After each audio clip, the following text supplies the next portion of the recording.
y que esa insistencia, siempre que se hace con humildad, esa insistencia demuestra que de verdad queremos eso. No podemos ser como niños caprichosos que piden una cosa y al cabo de unos minutos se les ha olvidado para pedir otra. Bien, esta es la lección principal, pero aquí hay otra cosa muy importante. ¿Con quién compara el Señor a Dios, a Él mismo, segunda persona de la Santísima Trinidad, a Dios, Padre, Hijo y Espíritu Santo? ¿Con quién compara a Dios? Con un juez. Lo hace de forma incluso no solamente implícita debido a la parábola, sino que lo hace de forma explícita. El Señor añadió: fijaos en lo que dice el juez injusto, pues Dios no hará justicia. Dios hace justicia, es decir, es juez, a sus elegidos que claman ante Él día y noche, o le dará largas. Os digo que les hará justicia sin tardar. Y termina con una pregunta inquietante. Cuando venga el Hijo del Hombre, ¿encontrará esta fe? No dice encontrará fe, dice encontrará esta fe.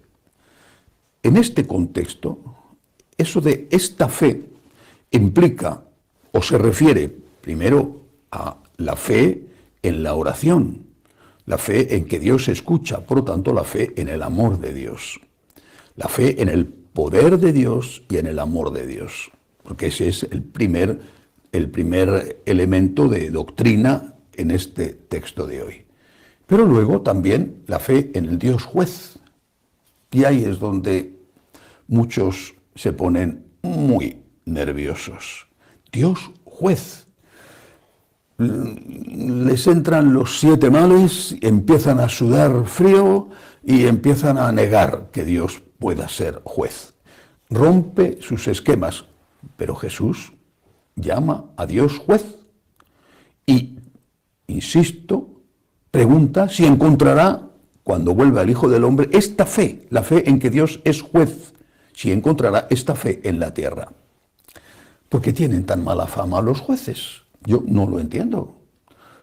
Tengo varios amigos jueces que son muy buenas personas y estoy convencido absolutamente de que son honestos en el ejercicio de su trabajo. Estoy también seguro de que en cada país habrá jueces corruptos y habrá jueces inicuos, seguro. Lo mismo que hay policías, o lo mismo que hay periodistas, o lo mismo que hay políticos, lo mismo que hay médicos y también lo mismo que hay sacerdotes corruptos. Porque forma parte, por desgracia, de la naturaleza pecadora del hombre. Pero ¿por qué decir que Dios es juez les pone tan nerviosos? Porque un juez lo que tiene que hacer es juzgar, lo dice el Señor, juzgar con justicia.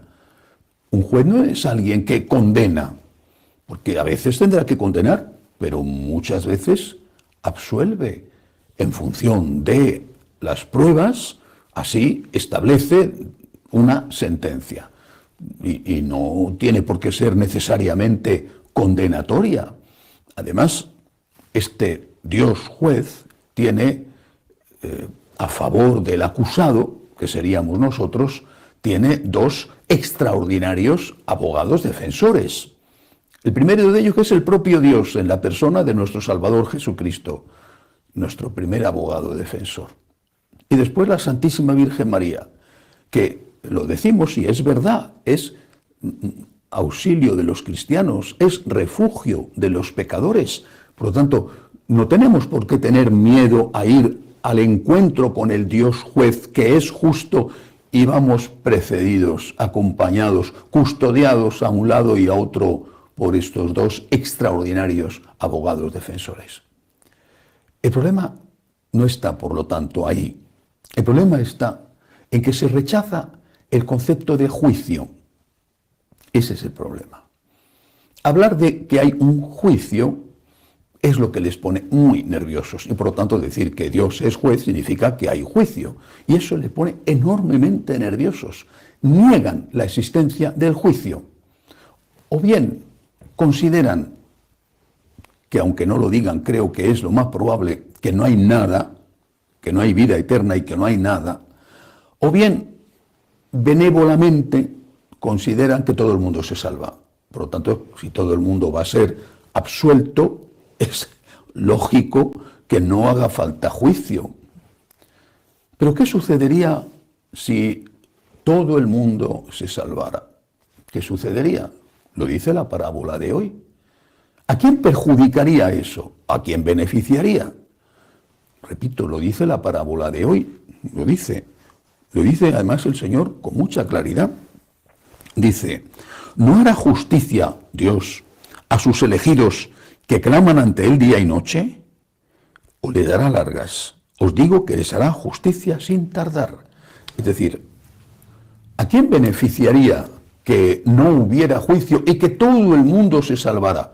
A los criminales, a los traficantes de armas, a los traficantes de droga, a los que golpean, maltratan, violan a las mujeres, a los que hacen eso con los niños, es decir, al que ha obrado el mal. Si no hay juicio, hay impunidad. Y esa benevolencia supuesta de Dios favorece al malo y como consecuencia perjudica al bueno. ¿A quién perjudicaría la ausencia de juicio? Repito, juicio justo. ¿A quién perjudicaría? A la víctima, al que ha sido robado, al que ha sido violado, al que ha sido engañado, al que ha sido golpeado. La víctima, sin el juez justo, quedaría a merced completa de sus perseguidores, de sus asesinos, de sus violadores, de sus ladrones. ¿Es que acaso cuando tenemos un percance de cualquier tipo, no hace falta que sea un gran problema en la tierra, no decimos voy a acudir al juez? Lo decimos. Y si entonces nos dijeran, no te molestes, en este país no hay justicia. Es decir, no hay justicia no en el sentido de que no haya jueces justos, sino que es que no hay justicia, es que no hay juzgados, es que no hay policía, es que todo el mundo puede hacer lo que quiera y a nadie se le acusa de nada. Puede robar, matar, hacer lo que sea, a nadie se le acusa de nada. Sería, por supuesto, un país del cual huir inmediatamente. Vámonos de aquí. Oye, que se queden solo ellos y que se maten entre ellos. Esto es peor que la ley de la selva. Por eso, no tengamos miedo al juicio de Dios. Dios es juez. El mismo Dios que es juez es amor. Y no es amor cuando perdona o amor cuando crea. Es amor siempre. Es amor cuando crea, amor cuando efectivamente perdona y es amor cuando juzga. Dios es amor en todo, también cuando juzga. Y eso lo hace teniendo en cuenta la misericordia que se ríe del juicio y que se ríe del juicio cuando el juicio merece una sentencia condenatoria, pero el reo pide a tiempo, antes de morir, perdón. Pero no es una sentencia absolutoria siempre. Es una sentencia absolutoria solo cuando ha pedido perdón, no siempre, porque de lo contrario, quien saldría perjudicadas serían las víctimas, que también son hijos de Dios. Y curiosamente, estos que dicen que no hay juicio y que todo el mundo se salva, estos olvidan precisamente a las víctimas. Y las víctimas no son de ninguna manera y nunca olvidadas por Dios. Nosotros planteémonos esto no para temer, sino para estar preparados en gracia. Pidamos perdón. Y si llega el Hijo del Hombre, cuando llegue nuestra muerte o cuando llegue el fin del mundo, que encuentre esta fe, la fe en el amor de Dios, también en el juicio de Dios aquí en la tierra. Que así sea.